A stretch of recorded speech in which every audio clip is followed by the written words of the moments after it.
Jungkook একটা দীর্ঘশ্বাস ফেলে চোখ বুজে নামজনের কথা নিয়ে সে এখন আর মাথা ঘামাবে না। ওসবের কোনো গুরুত্ব নেই।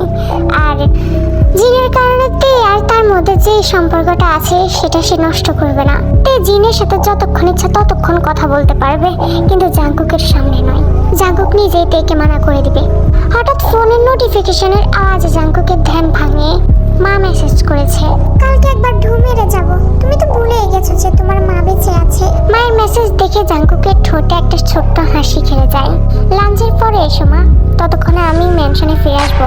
কি ভালো ছেলে আমার, অন্তত ডিনার ইনভাইট করতে পারিস। তাহলে কাল ডিনারে দেখা হবে। ঠিক আছে। মেসেজ করার শেষে জাঙ্কুক আবার ফোনটা রেখে দেয়। জাঙ্কুক আপ্রাণ চেষ্টা করে নিজের মাকে কষ্ট না দিতে, তার খেয়াল রাখতে, কিন্তু জাঙ্কুক জানে তার মা সেই পুরনো জাঙ্কুককে দেখতে চায়। পুরনো জাঙ্কুকের সাথে এখনকার জাঙ্কুকের আকাশ পাতাল তফাৎ। পুরনো জাঙ্কুক প্রতিদিন তার মাকে ফোন করত, দেখা করত, কথা বলতো। হাজারো ব্যস্ততার মাঝেও সে তার মায়ের খোঁজ খবর নিত, কিন্তু আজকাল 3 মাসও তাদের একবার দেখা হয়। মা এই প্রথমে ফোন করে বা মেসেজ পাঠায়, এখন আর জাঙ্কুক খবর নেয় না। তার বাবার কারণে জাঙ্কুক এতটা কঠোর হয়নি। যদি জাঙ্কুককে তিনি হার্টলেস বানাতে চাইতেন তাহলে কখনোই তাকে ট্রেনিং এর পর আইসক্রিম কিনে দিতেন না, সপ্তাহে একবার তাকে পার্কে ঘুরতে নিয়ে যেতেন না। এই আন্ডারওয়ার্ল্ডে মানুষকে এমনটা করে তোলে। যখন একটা মানুষ একা থাকে, তার আশেপাশে কেউ থাকে না তাকে নিয়ন্ত্রণে রাখার জন্য, আন্ডারওয়ার্ল্ডের গভীরতম অতলে পড়ে যাওয়ার সময় হাত ধরার জন্য, তখন তার ভেতরে আর কোনো কোমলতা বা নিষ্পাপতা খুঁজে পাওয়া যায় না। জাঙ্কুক ওই মানুষগুলোর মধ্যে একটা। আন্ডারওয়ার্ল্ডের গভীরতম অন্ধকারে বসে আছে সে, যেখান থেকে বেরিয়ে আসার আর কোনো পথ নেই। সব দরজা বন্ধ। ঘোর কালো অন্ধকারে আলো আসার আর কোনো পথ নেই। ইয়েজির মুখ দেখে জাঙ্কুক বুঝতে পেরেছিল তার মায়ের থেকে খুব পছন্দ হয়েছে। তার সাথে খুব সাবলীলভাবে কথা বলছিল। যদিও তে প্রথমে একটু নার্ভাস ফিল করছিল, কিন্তু পরবর্তীতে তার সাথে জাঙ্কুকের মায়ের কনভারসেশন জমে ওঠে। দুজনেই কথার মাঝে হাসাহাসি করছিল। জাঙ্কুক শুধু তের দিকে তাকিয়ে আছে। তের কোনো কথাই জাঙ্কুক শুনতে পাচ্ছিল না, শুধুমাত্র হাস্যোজ্জ্বল মানুষটার দিকে তাকিয়েছিল সে। কথা বলতে বলতে একসময় ইয়ুঙ্গি আর জিমিন এসে ওখানে উপস্থিত হয়। ইয়েজির সাথে তের এমন ভাব দেখে ইয়ুঙ্গি বলে ওঠে, আন্টি, মনে তো হচ্ছে কেউ একজন আপনাকে বশ করে ফেলেছে। হ্যাঁ, করেছে তো। তবে ওকে আমার পছন্দ করার আসল কারণ হচ্ছে ও জাঙ্কুককে চোখ রাগাচ্ছিল আর মারছিল। জাঙ্কুক তো ওকে কিছুই বলছে না। হ্যাঁ, ওকেও আঁচলে বেঁধে ফেলেছে একদম। জাঙ্কুক ইয়ুঙ্গির দিকে কঠোর দৃষ্টি ফেলে তাকে সতর্ক করে দেয়। ইয়ুঙ্গি মজা করেই বলছিল কথাটা। আমি বুঝতে পারছি না, আমি যাকে ইচ্ছা তাকে বশ করব। তাতে তোমার এত জ্বলছে কেন কিটেন? আমার সাথে তো তোমার ওরকম কোনো সম্পর্ক নেই, তাই আমার বিষয় নাক না গলানোই ভালো। ও প্লিজ, আমার এসব বিষয়ে ইন্টারেস্ট নাই। দেখে তো মনে হচ্ছে অনেক ইন্টারেস্ট। মনে হচ্ছে তুমি তো এখনো ইয়ুঙ্গিকে বশ করতে পারো নিতে। আমি এখানে কাউকে বশ করতে চাই না, আর আমি যে এখানে সারা জীবন থাকবো এটা নিশ্চিত না। কিটেনকে আমার কাছে আদরে লাগে, এটাই, আর কিছু না। গত রাত্রে যেরকম মুখটা বন্ধ করে রেখেছিল, আজকে ওরকম বন্ধ করে রাখতে পারো না? জাঙ্কুকের মুখটা পাংশুটে বর্ণ ধারণ করে, আর অন্যদিকে তের হাসি মিলিয়ে যায়, কিন্তু সে নিজেকে স্থির রাখার চেষ্টা করে। আমাকে কি দেখে মনে হচ্ছে না আমি এক্ষুনি ওই মানুষটার থেকে বদলা নিতে পারবো? তে জাঙ্কুকের দিকে তাকিয়ে কথাটা বললো। জাঙ্কুক নিচের দিকে তাকিয়ে থাকে। তের দিকে তাকানোর সাহস পায় না সে। ভাব দেখো যেন পারবে। হিয়ং, তুমি নিজেও জানো না ও কি পারে আর কি পারে না। জাঙ্কুকের কথা শুনে তে নিজের ঠোঁট কামড়ে হাসি আটকানোর চেষ্টা করছিল। ইয়েজি ওদের কথাবার্তা শুনে কিছুটা বিভ্রান্ত হয়ে যায়, তবে তার মুখে হাসি লেগেছিল। যাক, তাহলে অবশ্যই সেখানে দেখার মতো একটা ঘটনা ঘটে গেছে। এসে ভালোই করলাম তাহলে। না, তুমি এখানে খামাখায় এসে নিজের সময় নষ্ট করছো। চাইলে এক্ষুনি তোমাকে আমি বাড়ি পৌঁছে দিয়ে আসতে পারি। ইয়েজি ছেলের কথা শুনে বিরক্তির ভান ধরে। না, আমি ডিনার করে যাব। Thank you. আচ্ছা, উনি যদি বলে যে খাবার ভালো হয়েছে, তাহলে আপনি কি ওনার সাথেও সেম কাজটা করবেন? এই পুরোপুরি জাঙ্কুকের দিকে ফিরে। তার কণ্ঠস্বর সরল, চোখে নিষ্পাপতা, কিন্তু তার কথাই ছিল বিদ্রুপের ছোঁয়া। টেল, রাইট, বুঝতে পেরেছি। জাঙ্কুকের দিকে কঠোর দৃষ্টি দিল। পরবর্তীতে ইয়েজির দিকে তাকালে তার দৃষ্টি নরম হয়ে যায়। তাহলে আপনারা ডিনার এনজয় করুন। Nice to meet you, really. তুমি ডিনার করবে না? না। কেন? আমি একটু টায়ার্ড। জাঙ্কুক একটা দীর্ঘশ্বাস ছাড়ে। তে উঠে দাঁড়াতেই বাকিরা সবাই সেখানে এসে উপস্থিত হয়। জিনকে সেখানে দেখা যায়নি। ইয়ঞ্জুনি ইয়েজিকে ড্রিঙ্ক সার্ভ করে দিচ্ছিল। রাতের খাবারও হয়তো বা ইয়ঞ্জুনি সার্ভ করে দিবে। তে এখানে এসে ডিনার করতে চায় না, ভবিষ্যতেও করবে না যতক্ষণ না জাংকুক নিজের ভুলটা স্বীকার করে তার কাছে ক্ষমা চায়। তে নিজের রুমে ফিরে এসে বিছানায় গা এলিয়ে দেয়।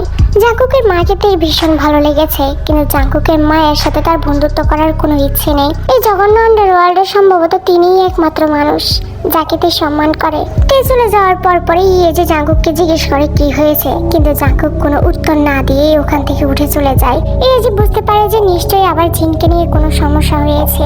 পরবর্তীতে ইয়ঙ্গিকে জিজ্ঞেস করলে ইয়ঙ্গি বলে দেয় সবকিছু। এদিকে জাংকুক নিজের রুমে প্রবেশ করতে তে রুমের দরজার উপরে চোখ পড়তে সে থেমে যায়। তের সাথে সে কথা বলতে চায়। এভাবে সে রাতে না খেয়ে ঘুমিয়ে পড়ুক সেটা জাংকুক চায় না। নিজের সব ভাবনা দূরে ঠেলে দিয়ে সে তে রুমের দরজায় করে নাড়ে। কে? তেও, আমি তোমার সাথে কথা বলতে চাই। ভেতর থেকে আর কোনো শব্দ আসছিল না। জাংকুক বুঝতে পারে তে হয়তো দরজা খুলবে না তার জন্য। কি ব্যাপারে? কেন? আছে কিছু গুরুত্বপূর্ণ কথা তোমাকে নিয়ে, তোমার জানা প্রয়োজন। কিছুক্ষণ নীরব থাকার পর তে উঠে দরজা খুলে দেয়। তার চুল অগোছালো, চাহনি শীতল। জাংকুক ভেতরে প্রবেশ করে। দরজা বন্ধ করে দাও। তে সঙ্গে সঙ্গে দরজা বন্ধ করে দেয়। কথা শেষ করে জাংকুককে এখান থেকে বিদায় করতে পারলেই বাঁচে সে। জাংকুক তে দিকে ফিরে তাকাতেই দেখে যে তে শীতল চাহনি নিয়ে বুকে হাত ভাঁজ করে দাঁড়িয়ে আছে। গত রাতে যাহা ঘটেছে তার জন্য আমি সরি। জাংকুকের কথা শুনে তে দৃঢ় দৃষ্টি প্রায় টলে যাচ্ছিল, কারণ সে আশা করে জাংকুক এত তাড়াতাড়ি তার কাছে ক্ষমা চাইবে। আমি তোমাকে আগেই ক্লিয়ার করে দিয়েছি, তুমি এখানে যা ইচ্ছা তা করতে পারবে, কিন্তু আমাকে রাগানোর অধিকার আমি তোমাকে এখনো দিইনি।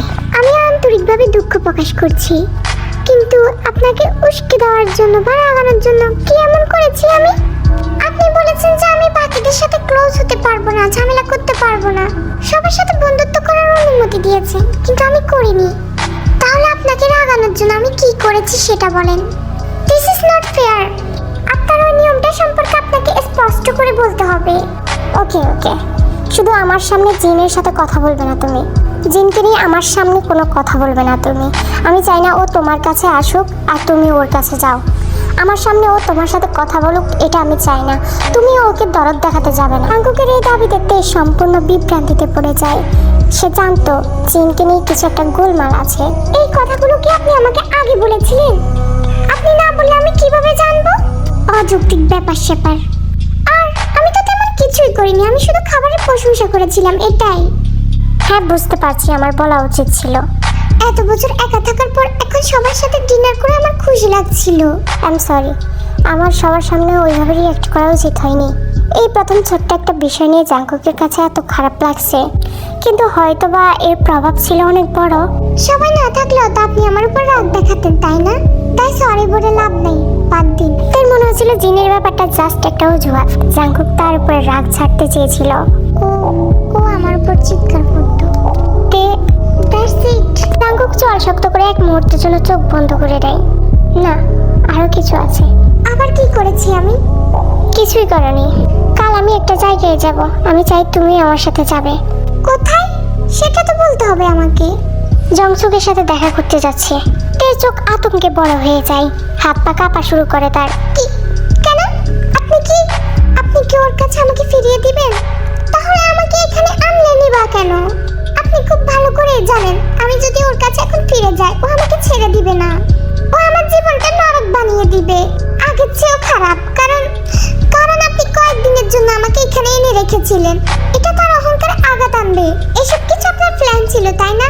আপনি আমাকে এখানে এনে আবার ওর কাছে আমাকে ফিরিয়ে দিতে চান, তাই না? তেও, জাংকুকের একটা দৃঢ় ডাক তেকে সঙ্গে সঙ্গে চুপ করিয়ে দেয়। আমি বলেছি যে আমরা ওর সাথে দেখা করতে যাচ্ছি, আমি এটা বলিনি যে আমি তোমাকে ওর কাছে ফিরিয়ে দিব। আমি তো তোমাকে ওর কাছ থেকে ধার করে আনিনি যে তোমাকে আবার ফেরত দিব। তোমাকে আমি ওর কাছে ফেরত দেব না, কারণ তুমি ওর নও। আমরা শুধু ওর সাথে দেখা করতে যাব, কথা বলে চলে আসব। যখন থেকে ও জানতে পেরেছে যে তুমি আমার কাছে আছো, তখন থেকে সে মারাত্মক অস্থির হয়ে আছে। আপনি আমাকে ভয় পাইয়ে দিয়েছিলেন। কি করতে হবে আমাকে? আমাকে দেখলে তো চুপ করে দাঁড়িয়ে থাকবে না। ওকে আগে থেকে জানিয়ে দেওয়া হয়েছে যে আমি তোমাকে নিয়ে ওখানে যাব, ও প্রস্তুত থাকবে। আর যদি ও কিছু করার চেষ্টাও করে, আমি তোমার সাথে আছি, চিন্তা করো না। কোনো রক্তারক্তি ছাড়াই আমি ওকে সরে যাওয়ার একটা সুযোগ দিচ্ছি। তুমি শুধু আমার সাথে গিয়ে ওকে সাপ জানিয়ে দেবে তুমি ওর সাথে ফিরে যেতে চাও না। আমার মনে হয় এতে কাজ হবে না। ওর অন্ধকার পাহাড়ের চেয়ে বড়, চুপচাপ সরে যাওয়ার মানুষ না ও। এই কারণেই তো তোমাকে জানিয়ে দিয়েছি, এরপর যদি সে কিছু করার চেষ্টা করে সেটা আমি দেখে নিব। জাঙ্কুকের কথা শুনেতে মাথা নাড়ে, তোমার কিচ্ছু হবে না।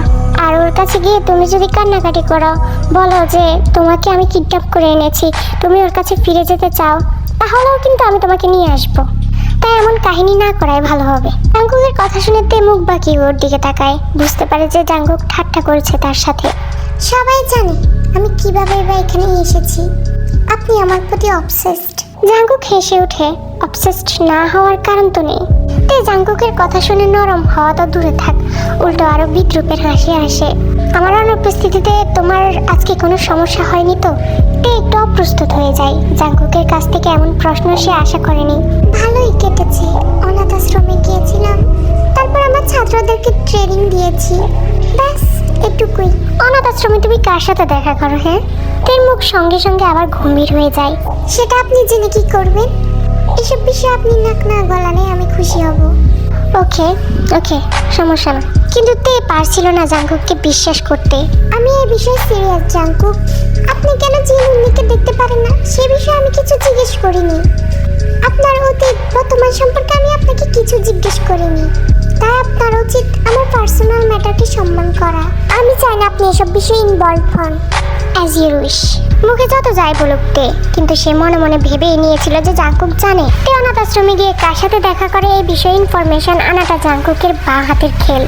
তবুও তে মনে মনে প্রার্থনা করেই যাচ্ছিল যাতে জাঙ্কুক বা এই ম্যানশনের অন্য কেউ ওই মানুষটার সম্পর্কে না জানুক। সে ওই মানুষটাকে এই অন্ধকার জগৎ থেকে দূরে রাখতে চায়। ডিনার করবে চলো। যাবো না। তুমি না গেলে কিন্তু আমি মনে করবো যে এখনো তুমি আমাকে ক্ষমা করোনি। ব্যাপারটা ওরকম না, আসলে আমার ক্ষুধা নেই।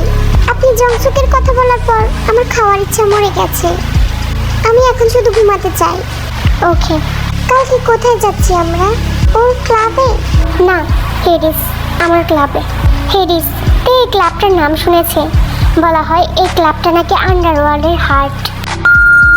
জাঙ্কুক জংসুককে আগেই জানিয়ে দিয়েছিল সে যদি কথা বলতে চায় তাহলে হেডিসে গিয়ে কথা বলবে। এখানে সে এমন কোনো ক্লাবে বা জায়গায় যাবে না যেটা তার নিজের না। তে আসার সময় মাস্ক পরে এসেছে, জাঙ্কুক বলেছিল। হেডিসের কিছু মানুষ হয়তো বা ওকে চিনে ফেলবে, যেহেতু ও আগে ওয়েসিসে পারফর্ম করেছে। জাঙ্কুক কোনো রিস্ক নিতে চায় না। ক্লাবে যাওয়ার আগে তে জাঙ্কুককে জিজ্ঞেস করেছিল, আমাকে কি যেতেই হবে? তে, জায়গাটা সিকিউর আছে। আমি জায়গা নিয়ে টেনশন করছি না। ওকে নিয়েও টেনশন করার দরকার নেই, ও তোমার কোনো ক্ষতি করতে পারবে না। জাঙ্কুক তেকে জংসুকের কাছে ফিরে যেতে ভয় পাচ্ছিল দেখে কিছুটা স্বস্তি পাচ্ছিল। তার মানে তে তার সাথে তার ম্যানশনে থাকতে চায়। এমনও হতে পারে যে সে শুধু জংসুকের কাছ থেকে দূরে থাকতে চায়। জাঙ্কুক বেশ ভালো করে জানে তেকে এখন তার সাথে নিয়ে যাওয়াটা রিস্কি ব্যাপার, কিন্তু জাঙ্কুক এই ব্যাপারে রক্তারক্তি চায়নি। যদি আজকের শান্তিপূর্ণ কনভারসেশনের পরেও জংসুক সরে না যায় তাহলে জাঙ্কুক নিজের মতো করে তার সাথে বোঝাপড়া করবে। গাড়িতে ওঠার পর জাঙ্কুক তেকে জিজ্ঞেস করে, আই থিঙ্ক তুমি এর আগে কখনো হেডিসে যাওনি, তাই না? হ্যাঁ, অনেকবার শুনেছি, কিন্তু যাওয়া হয়নি কখনো। আমাকে একটু আগাম ধারণা দিলে ভালো হয় আর কি। ওখানে গিয়ে কি বলবো কি বলবো না। তুমি যথেষ্ট বুদ্ধিমতীতে, কোন পরিস্থিতিতে কিভাবে নিজেকে সামলে নিতে হয় সেটা তুমি খুব ভালো করেই জানো। আমাকে কিছু শিখিয়ে দেওয়া লাগবে না, আর ওই মানুষটাকে আমার থেকে বেশি ভালো তুমি চিনো। ঠিক আছে। তে ঘাড় ঘুরিয়ে জানালার বাইরে তাকায়। বেশ কিছুক্ষণ নীরব থাকার পর সে বলে ওঠে, একটা সং প্লে করি নাকি এটা মিস্টার মাফিয়া বসের নিয়মের বিরুদ্ধে? না, সমস্যা নাই, করো। তে সং প্লে করতে গিয়ে কনফিউজড হয়ে যায়। ব্রুকুসকে জাঙ্কুকের দিকে তাকায়, হেল্প করুন। জাঙ্কুকের গাড়ির সিস্টেমতে বুঝতে পারছিল না। জাঙ্কুক মাথা নেড়ে হেসে উঠে, তোমার হাত সরিয়ে নাও। তে মাথায় হাজারটা কথা ঘুরপাক খায় এই মুহূর্তে, কিন্তু তার মনে হলো এখন এই কথাগুলো বলা অর্থহীন। সে এক পলক জাঙ্কুকের দিকে তাকিয়ে ধীরে ধীরে হাত সরিয়ে নেয়।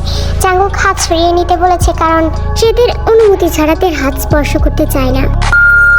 মে আই আস্ক, তুমি তোমার গার্ডসদের আমার অস্ত্র কেড়ে নিতে কেন বললে? জংসুক টেবিলের উপরে গান রেখে সোফার উপরে বসে পড়ে, ভাবখানা এমন যেন জায়গাটা তার। আমিও তো এখানে গান ছাড়াই এসেছি, সমান সমান। আসলে তুমি তোমার অস্ত্র ছাড়া আমার সাথে দেখা করতে ভয় পাচ্ছিলে। আমি আমার গান ছাড়া কোথাও যাই না জাঙ্কুক, সেটা তুমি খুব ভালো করেই জানো। এটা তোমার ক্লাব নয় যে যা ইচ্ছা তাই করবে। এখানকার রুলস মেনটেন করতে হবে তোমাকে। রুলস? কিসের রুলসের কথা বলছো? তুমি কতগুলো ভেঙেছো রুলস মনে আছে? তোমাকে কনসার্ন করার মতো এমন কোনো রুলস আমি ব্রেক করিনি। কনসার্ন করার মতো রুলস ব্রেক করনি? তুমি আমার ডলকে কিডন্যাপ করে নিয়ে এসেছো। ও আমার একটা দামি সম্পদ ছিল। জানো আমার ক্লাবের এখন কত টাকা লস হচ্ছে? ও আমার দল, আমি ওর মালিক। ও তোমার দল নয়, ও একটা মানুষ। কোনো জিনিসপত্র নেই যে তুমি কিনে নিতে পারবে ওকে। ওকে দিয়ে টাকা রোজগার করবে। আমি থাকতে এমনটা হতে দিব না। জংসুক রেগে মেগে টেবিলের উপরে পাঞ্চ মেরে উঠে দাঁড়ায়। ও তোমার কেউ নয় জিয়ন। ওকে তুমি কিডন্যাপ করে নিয়ে এসেছো। আমি স্বপ্নেও ভাবতে পারিনি যে তোমার মতো কেউ ওর উপরে চোখ দিবে, ওকে নিয়ে চলে যাবে। ওই জন্যই তো ওকে খুঁজে বের করতে আমার এত সময় লেগেছিল। আমি তো ভাবতেও পারিনি যে ও তোমার সাথে ছিল। কিডন্যাপ? না জংসুক, আমি ওকে কিডন্যাপ করিনি। ও স্বেচ্ছায় আমার সাথে এসেছে। তুমি ওকে যেমন ইচ্ছা তেমনভাবে ইউজ করতেছিলে। তুমি ওকে দিয়ে টাকা রোজগার করছিলে। তোমার এসব আচরণেও বিরক্ত হয়ে গেছে। তোমার মতো একটা জঘন্য মানুষের সাথে ও আর থাকতে চায় না। অসম্ভব। ও তোমার সাথে কথা পর্যন্ত বলেনি। আর তুমি ভেবেছো যে আমি ড্যাং ড্যাং করে তোমার কথা বিশ্বাস করে নিব? তুমি বিশ্বাস করো বা না করো তাতে আমার কিছু যায় আসে না। আমি ওকে আমার সাথে নিয়ে এসেছি। তুমি যদি ওকে থ্রেড দিয়ে ফিরিয়ে নিয়ে যাওয়ার ট্রাই করো বা আমার গ্যাংয়ের কারো যদি ক্ষতি করার চেষ্টা করো, আমি কিন্তু তোমাকে ছেড়ে দিব না। ও প্লিজ, তুমি কি ভেবেছো যে তে তার পছন্দের সব কিছু ছেড়ে তোমার সাথে পালিয়ে এসেছে? তোমার এসব সাজানো কথা আমি এত সহজে বিশ্বাস করে নেব? জাঙ্কুক একটা দীর্ঘশ্বাস ফেলে উঠে দাঁড়ায়। ওকে, আমি তোমার সাথে ওর দেখা করিয়ে দিব, কিন্তু এটাই হবে তোমার আর ওর মধ্যে শেষ দেখা। আমি ভদ্রভাবে বলছি, ওকে ভুলে যাও। ও তোমার কাছে আর জীবনেও যাবে না। জংসুককে সতর্ক করে জাঙ্কুক দরজার দিকে এগিয়ে যায়। দরজা খোলার কিছুক্ষণ পরেই তে ভেতরে আসে। তের মুখে মাস্ক ছিল, সেটা নামাতেই জংসুক প্রথমে হতবাক হয়। তারপর তার মুখে একটা বাঁকা হাসি ফুটে ওঠে। তের শীতল চাহনি জংসুকের উপরে স্থির। জাঙ্কুক তের পাশে দাঁড়িয়ে থাকে। ডল! জংসুক ব্যতিব্যস্ত হয়ে পড়ে। আমি জানি এই লোকটা তোমাকে থ্রেট দিয়েছে, বলেছে আমার সামনে মিথ্যা কথা বলতে। তুমি তুমি ভয় পেও না তে, আমাকে সত্যিটা বলো। I am here. কি সত্যি? বলো যে ও তোমাকে কিডন্যাপ করে নিয়ে এসেছে। আমি তো জানি তুমি আমাকে ছেড়ে আসতে পারো না তে। তুমি আমাকে প্রমিস করেছো। ও কি তোমাকে আঘাত করেছে? আমি জানি নিশ্চয়ই করেছে। এই বদমাসটা এসবই করে। আমাকে বলো ডল, আমি তোমাকে বাঁচাবো। জাঙ্কুক নীরবে বাঁকা হাসে। না, ও আমার গায়ে হাত তুলেনি। তুমি এমন একটা ভাব করছো যেন তুমি আমার গায়ে হাত তুলোনি। তুমি আমাকে মারোনি। খবরদার আমাকে ডল বলে ডাকবে না। আমি কারোর ডল নই। আমি কারোর কেনা গোলাম নই। তুমি আমার মালিক নও। আমি তোমাকে কোনো প্রমিস করিনি। ঠিক আছে, ঠিক আছে, করবো না আঘাত, মারবো না তোমাকে। আমি তোমাকে আর স্পর্শ করবো না। ডল বলে ডাকবো না। শুধু বলো যে ও তোমাকে ফোর্স করেছে। আমি প্রমিস করছি আমি তোমাকে ওর হাত থেকে বাঁচাবো। যদি তুমি ওর সাথে থেকে যাও তাহলে ও তোমাকে অনেক কষ্ট দিবে। ও আমাকে ফোর্স করেনি, আমি স্বেচ্ছায় ওর সাথে গিয়েছি। ও তোমার থেকে অনেক ভালো। আমি তোমাকে ঘৃণা করি। মিথ্যে কথা বলো না ডার্লিং। তোমার এই ম্যানিপুলেটরের কথা শোনা লাগবে না। আমি আর কখনো তোমার মুখ দেখতে চাই না লি জংসুক। সাজানো সব মিথ্যা। আমি জানি তুমি মিথ্যা কথা বলছো। ও তোমাকে স্লাট বানিয়ে দিবে। তুমি স্লাট ছাড়া আর কিছুই থাকবে না। তোমাকে ও একটা শিকলে বেঁধে রাখবে। তোমাকে ইউজ করা শেষ হলে ও ফেলে দেবে তোমাকে। আমি তো তোমার সাথে এমন ব্যবহার করিনি। বলো, করেছি? আই থিঙ্ক এনাফ হয়েছে। ও তো তোমাকে বলেছে ও তোমার সাথে যেতে চায় না, তাই তুমি যেতে পারো। আর হ্যাঁ, আমাকে রাগানোর মতো কোনো কাজ করবে না। আমি কিন্তু তোমাকে ছেড়ে দিব না। আমি তোমাকে ধ্বংস করে দেবো। জংসুক চিৎকার করে উঠে টেবিল থেকে গানটা হাতে তুলে নেয়। তারপর তের দিকে তাক করে। এই দৃশ্য দেখে জাঙ্কুক দ্রুত নিজের প্যান্ট থেকে গান বের করে নেয়, কিন্তু জংসুক গুলি চালিয়ে দেয় তের দিকে।